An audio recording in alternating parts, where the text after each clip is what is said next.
L'Esprit du Seigneur Dieu est sur moi, car le Seigneur m'a consacré par l'onction.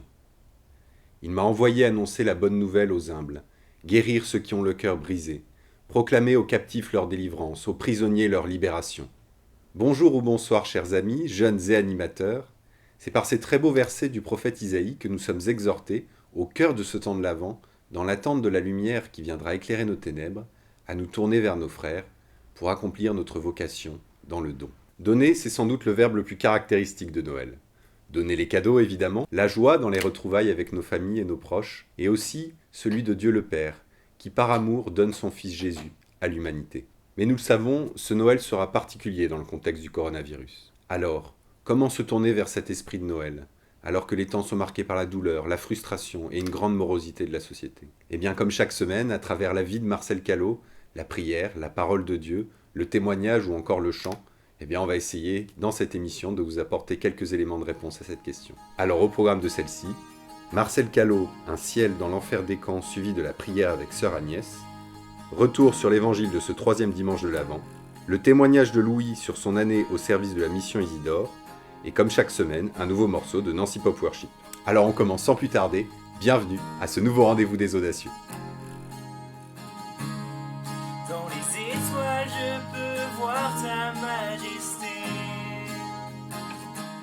Marcel Callot a connu une véritable descente aux enfers durant la Seconde Guerre mondiale. Il a été envoyé successivement dans les camps de travail du STO, à la prison du Gotha et dans le camp de concentration de Mauthausen. 3 lieux, comme 3 stations d'un chemin de croix. Mais où qu'il soit, Marcel Callot a toujours gardé un grand souci de l'autre. Tous les jeudis, lorsqu'il était en camp de travail, il invitait ses camarades dans sa baraque et il leur demandait « Qu'est-ce qu'on peut faire pour les gars ?»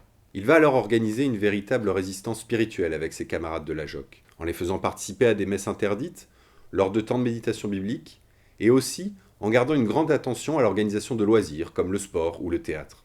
Arrêtons-nous un instant sur la spiritualité des mouvements d'action catholique et de la jeunesse ouvrière chrétienne en particulier. On peut tout d'abord remarquer un fort esprit de solidarité. Le collectif des camarades a une grande conscience qu'en Jésus, la diversité de ses membres forme un seul et même corps. On peut souligner aussi que pour annoncer le Christ, on passe moins par la parole que la façon de vivre, d'être chrétien au service de ses frères. L'action au service des autres à l'image de Jésus est donc ce sur quoi est mis l'accent. Cet esprit, Marcel va le garder jusqu'au bout de l'épreuve qu'il va traverser. À cause des réunions et des réseaux qu'il organisait, il va être envoyé avec ses amis à la prison du Gotha par la Gestapo. À un moment donné de leur captivité, ils vont tous être enfermés dans la même pièce. Une pièce que les gardiens allemands vont appeler Die Kirche, l'église, à cause de la présence concentrée de ces 12 chrétiens. Alors ils vont vivre comme 12 apôtres du Christ, en partageant tout. Le pain, la prière devant la fameuse croix composée d'immortels, les temps de méditation biblique, et en vivant de la joie des communions clandestines au corps du Christ. Marcel va toujours continuer d'y soutenir ses camarades, par la discussion, les rires et les peines partagées, et en les encourageant toujours à continuer à vivre malgré la captivité. Après la prison, c'est une dernière station qui attend Marcel Callot et ses amis. Le camp de concentration de Mauthausen. Là, c'est le travail sans relâche du petit matin jusqu'au soir. Les coups, les humiliations, les maladies, la fatigue harassante, le manque de nourriture. Au cœur de l'enfer, Marcel va connaître un passage à vide, une sorte de dépression, un moment de grande fragilité. Mais il va se relever grâce à un acte de foi.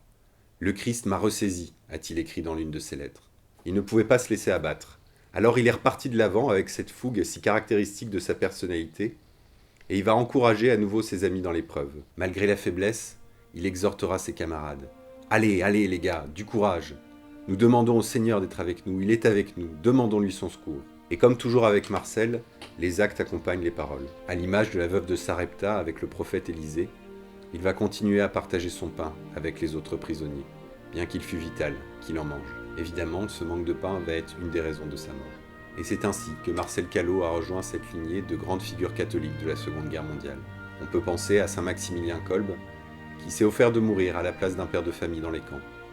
Ou encore à Maïti Guirtaner, jeune résistante française, arrêtée, torturée, battue presque jusqu'à la mort, et qui 40 ans après la guerre, donnera son pardon à l'un de ses bourreaux, qui était venu implorer sa miséricorde.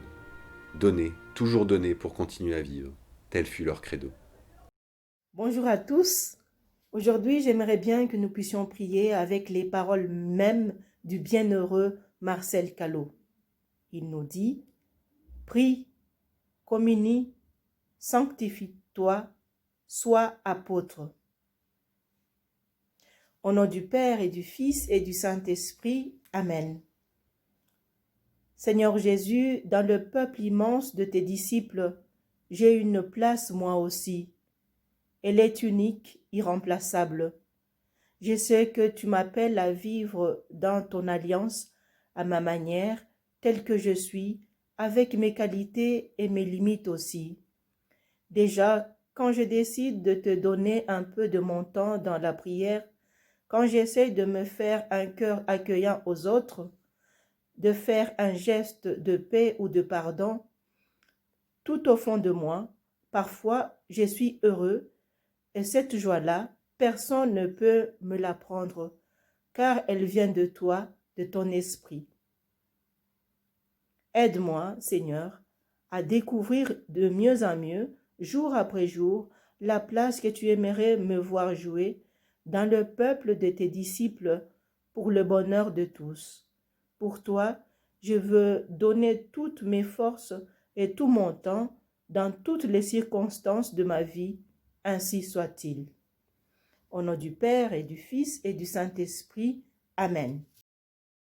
Troisième dimanche de l'Avent, dimanche de la joie de Gaudété. Et le prophète Isaïe, dans la première lecture, nous annonçait un Messie, un Christ joyeux, rempli de joie. Je tressaille de joie dans le Seigneur, dit le Messie annoncé par Isaïe. Reconnaissons que nous ne pensons pas souvent à la joie qu'il y a dans le cœur de Jésus. Attention, ce n'est pas n'importe quelle joie. C'est une joie qui vient uniquement de ce qui est beau et de ce qui est vrai.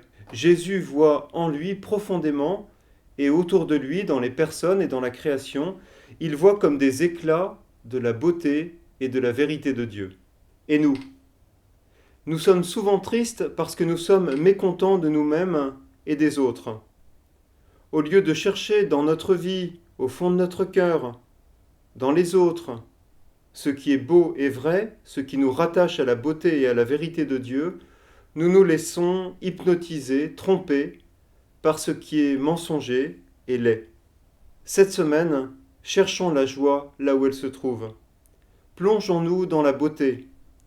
Chaque matin, disons la belle prière, vous la trouverez sur Internet, la belle prière qui se finit par ces mots « Seigneur, revêt-moi de ta beauté et que tout au long de ce jour je te révèle. » Bonne semaine. Merci mon père, on écoute maintenant le témoignage de Louis, qui s'est engagé pour 1 an au service de la mission Isidore. Bonjour, je m'appelle Louis, j'ai été étudiant à Nancy et j'ai habité au foyer de l'Assomption. J'ai choisi de donner 1 an à la mission Isidore, qui a pour but d'envoyer des jeunes chrétiens dans les paroisses rurales de France au service. Donc je suis en Auvergne et ce qui m'a touché en Auvergne, c'est la fraternité. Une fraternité vraie et vécue. Et ça, c'est impressionnant et ça change une communauté paroissiale. C'est une paroisse qui ne s'est pas choisie. Les paroissiens ne se choisissent pas et pourtant, ils ont à cœur de se connaître, de se rencontrer. Même s'il y a des divergences, ils ont à cœur de comprendre l'autre, à l'image du Christ. Ils ont compris que cette fraternité était nécessaire pour annoncer le Christ. Une fraternité missionnaire. Et ça, c'est vraiment impressionnant. Quand vous avez une vieille dame de 80 ans qui vous dit « Non mais moi, je veux être missionnaire », eh ben, vous pouvez vous retourner. Parce que franchement, c'est admirable. Elle a tout compris. Du coup, c'est un autre rapport au temps. Cette fraternité passe par un autre rapport au temps. J'ai rencontré un vieux prêtre qui disait « Mais on ne va pas se presser comme des oranges. On a tout le temps de se rencontrer et de se comprendre et de voir ensemble comment on peut annoncer le Christ.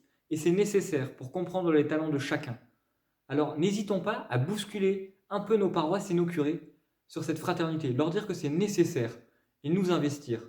Parce qu'aujourd'hui, nos contemporains en ont besoin. Ils ont besoin de cette vraie fraternité. Ils ont besoin de nous voir, non pas comme des hypocrites, que nous arrivions à dire ce que nous faisons. Et ça, c'est hyper important. Et aujourd'hui, je m'en suis rendu compte avec force. Donc, cette fraternité appelle aussi une communauté fraternelle est une communauté qui donne envie. Je peux vous dire comment je suis étonné de voir au fin fond de l'Auvergne une paroisse aussi innovante, parce que fraternelle. Je crois que c'est une vraie clé pour notre Église.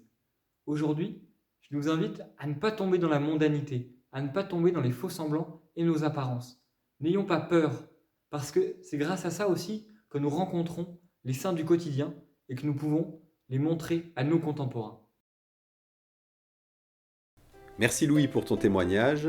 Vous le savez, vous pouvez vous aussi vous engager dans une mission de service. Alors comme d'habitude, vous retrouverez en lien la liste de nos actions caritatives en description.